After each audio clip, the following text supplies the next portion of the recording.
Good morning, children. Until now, we discussed two forms of business organization. First, sole trade. Second, joint Hindu family business. And today we will discuss third form of business organization, partnership. बच्चों, आपने सुना तो होगा partnership दो लोगों के बीच में है, वो लोगों ने पार्टनरशिप कर दी है, कुछ लोग पार्टनरशिप में मिलकर ये काम कर रहे हैं. तो होता क्या है partnership? In simple terms, when two or more people start a business together where they are mutually dividing profit and losses, तो हम कहेंगे कि वो जो पर्सन है दे आर पार्टनर, और उनके बीच में जो रिलेशनशिप है, जो फीचर है, उसे कहते हैं पार्टनरशिप. इंडियन पार्टनरशिप एक्ट 1932 के तहत ये कहा जाता है कि जब दो या दो से ज़्यादा लोग पार्टनरशिप एक्ट के तहत आपस में ओरल और रिटन एग्रीमेंट करते हैं किसी भी फंक्शन को परफॉर्म करने के लिए, तो उन्हें आपस में पार्टनर्स कहा जाता है. और इसके लिए मिनिमम दो लोगों का होना ज़रूरी होता है, तभी पार्टनरशिप होती है. अब आगे आइए पढ़ते हैं पार्टनरशिप के बारे में. So partnership is the relation between persons competent to make contracts who have agreed to carry on a lawful business in common with a view to private gain. Or we can say partnership is the relation which subsists between persons who have agreed to combine their property, labor or skill in some business and to share the profit therefrom between them. So children, it is very important that for whatever agreement is there between two people, it must have approval from law, means a lawful business when they are running, then this will come under the Partnership Act 1932. If you are making agreement for any illegal activity, we will not consider this under this act. तो ये ज़रूरी है कि जो भी agreement हम कर रहे हैं बिजनेस को करने के लिए वो लॉफुल हो, लीगल हो. Now let's discuss features of partnership.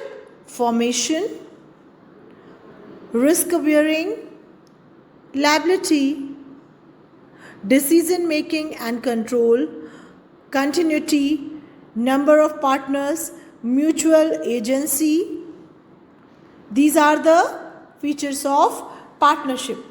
Now let's discuss one by one all the features. So the first feature is formation.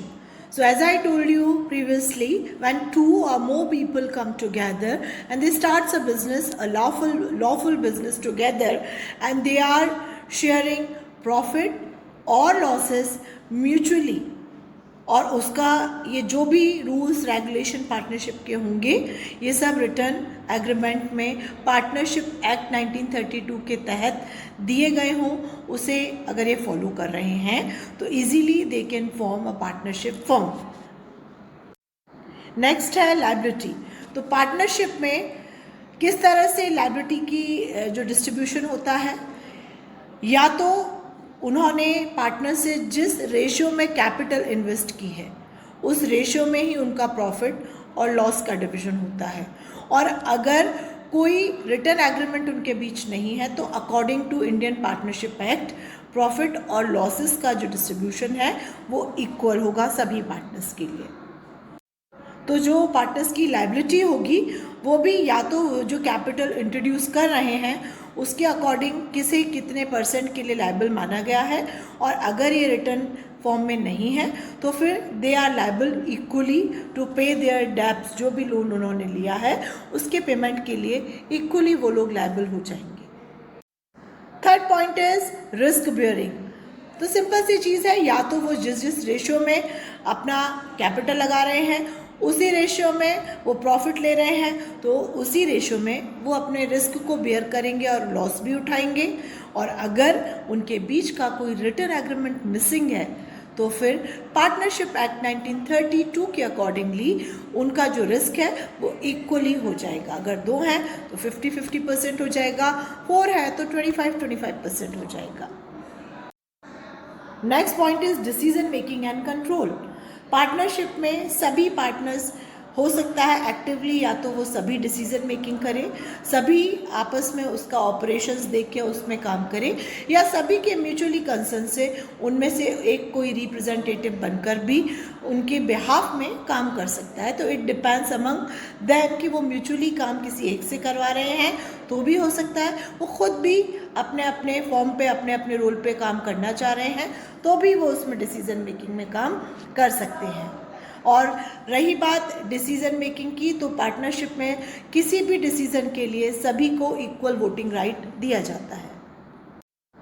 Continuity of partnership, जैसा कि हमने अभी डिस्कस किया, minimum to more than 10 banking sector में और private में 50 के around partners हो सकते हैं।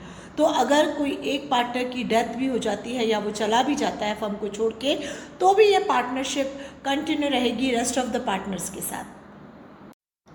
पार्टनरशिप फर्म एक म्यूचुअल एजेंसी होती है, सभी लोग जितने भी पार्टनर्स होते हैं म्यूचुअली एग्री करते हैं इस फर्म को चलाने के लिए, उस बिजनेस में काम करने के लिए, और वो म्यूचुअली डिसाइड करते हैं कि वो सभी एक्टिवली उसमें पार्ट ले सकते हैं या उन सभी के बिहाफ में कोई एक भी फर्म के डिसीजन को आगे कैरिड आउट करेगा, फर्म के बिहाफ में काम करेगा। So children, today we discussed about partnership and features of partnership, and in next class we will discuss merits and limitations of partnership. Till then, take care. Bye bye.